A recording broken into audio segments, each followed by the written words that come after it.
আগের দিন কিন্তু আপনাদের দেখিয়েছিলাম কী করে ভেজ পকোড়া করতে হয়, তাও আরেকবার বলে দিচ্ছি। ভেজের জন্য এই বাঁধাকপি এগুলোকে সব নুন দিয়ে ভিজিয়ে রাখবেন।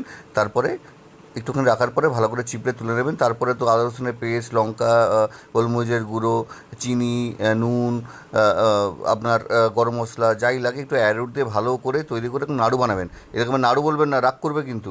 এগুলো ভেজ পকোড়া। তারপর একটুখানি গরম তেলে হালকা করে ভেজে নেবেন, কিংবা যেরকমভাবে আপনাদের মনে হয় ভালো করে ভেজে তুলে নেবেন।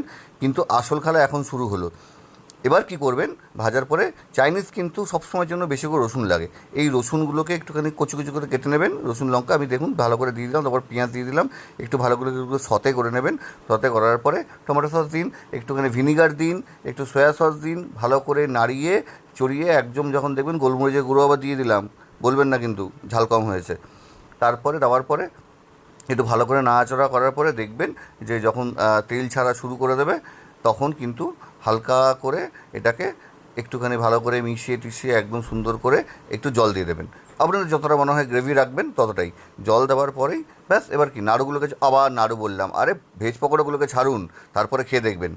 ভেজ মাঞ্চুরিয়ান বানান আর খান, আর বলবেন কেমন লাগলো।